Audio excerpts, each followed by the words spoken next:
In the winter of 2004, in a small European village, 6 men dug a body out of its grave, cut out its heart, burned it to ash, and fed the ashes to a sick young woman to drink. By the next morning, she was healed. The men were certain they had killed a vampire and saved her life. This is not a legend. It is a police case, and it begins weeks earlier on a night like this one. It is the middle of winter, and the man they buried 6 weeks ago is standing in your room again. You cannot move. You cannot scream. He leans over your bed, and you feel the air leave your chest like something is drinking it. By morning, you cannot walk. You have lost weight that no illness can explain, and you keep saying the same thing over and over to anyone who will listen. He is eating me. In your village in the south of Romania, everyone knows what that means. It means your dead uncle did not stay dead. In these hills, they call it a strigoi. You would call it a vampire. And it means 6 men are coming to the cemetery tonight with a pitchfork, because the only cure is buried 6 feet down, still inside his chest. This is not the year 1500. This is 2004.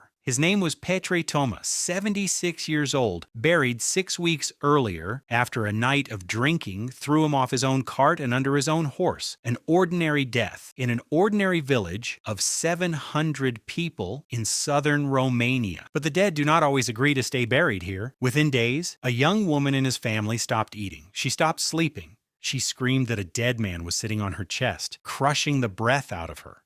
Her family tried the sensible thing first. They went to the priest. But the priest said he could not act without a permit, approval that might take weeks, and the woman was fading now.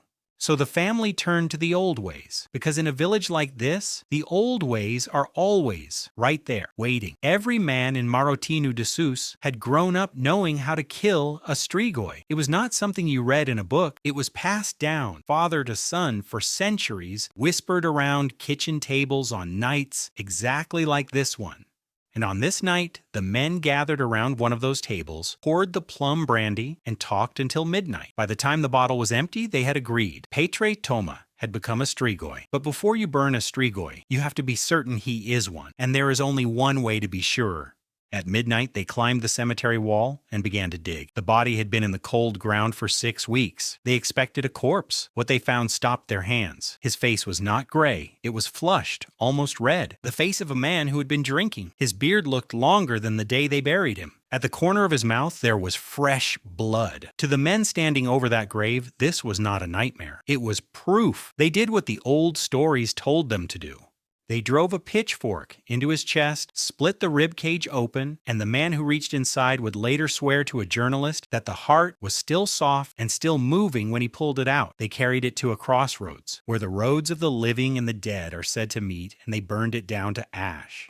Then they mixed the ash into water and pressed the cup to the sick woman's lips. By the next morning, she was out of bed. She walked, she talked, the pain was gone. She invited all 6 men to her home to eat and celebrate, because as far as that village was concerned, they had just saved her life. So why did it work? To answer that, you have to meet a man named Paul Barber. Barber, a researcher at the University of California, Los Angeles, published a book in 1988 called Vampires, Burial, and Death. And his answer was almost cruel in how simple it was. Everything those men saw in that grave was real, but every piece of it was ordinary decay.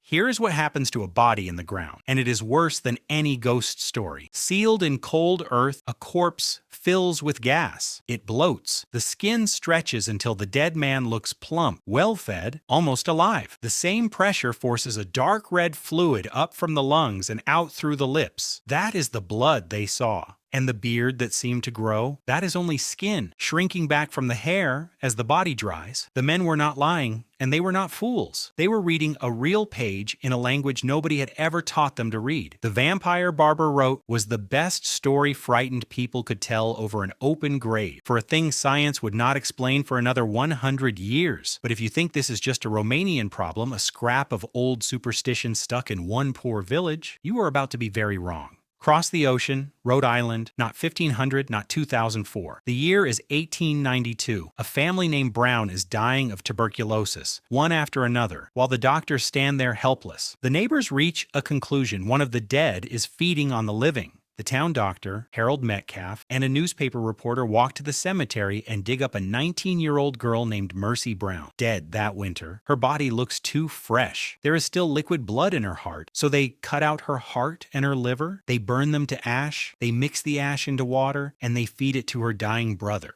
The same ritual, the same fire, the same ashes, the same cup pressed to the lips of the sick. On another continent, in a country that already had telephones and electric light, 112 years before those men in Romania ever picked up a pitchfork, and it runs back further still. In 1725, the emperor's officials dug up a Serbian farmer named Petar Blagojević after 9 of his neighbors died in 8 days, each of them swearing he had come to them in the night. The corpse looked fresh, they wrote, and they mailed the report to the newspapers of Vienna. That report is where the Western world first printed a word it had never needed before: vampire. The same belief in every century, in every country, and every time the ending was the same. The heart burns, the fear quiets, and life goes on. But in Marotinu de Sus, in 2004, one thing was different. This time, someone was still alive to call the police. Petre Toma had a daughter. When she came to her father's grave and found it torn open, the earth thrown aside, his chest split and his heart gone, she did not see a rescue. She saw her father torn out of the ground. She called the police, and the old world and the new one collided at full speed. 6 men were charged with disturbing the peace of the dead. In a country only a few years from joining the European Union, a modern courtroom had to decide what to do with men who had killed a vampire. They were each given 6 months, but the sentence was suspended. Not one of them spent a single night in a cell. They paid 900 euros between them and they went home. Yet not one of them ever believed he had done anything wrong. An old man in the village only shrugged and said this ritual happens all the time, quietly, inside the family. The only real problem, he said, is when the police get involved. But the dead man's own sister said it plainest of all. If they are right, she said, then he was already dead and we lost nothing. If we are right, we killed a vampire and we saved 3 lives. She wanted to know how that could possibly be wrong, and without knowing it, she was asking a question that people have been asking over open graves for 5,000 years.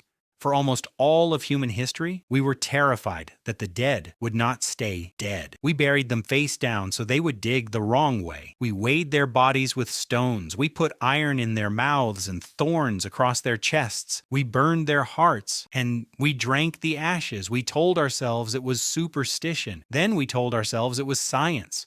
But do not tell yourself this was the last time. There were simply no more arrests because the villages learned to keep it quiet. To this day, when someone dies the wrong way in these hills, a knitting needle goes through the heart before the coffin is closed, or a strip of iron is slipped beneath the tongue with a whisper. Only when you finish eating this iron can you come back for me. And we were certain, at last, that we had walked out of the graveyard for good. Then, one cold night, on the edge of a brand new Europe, 6 frightened men picked up a pitchfork and proved we never left the graveyard at all.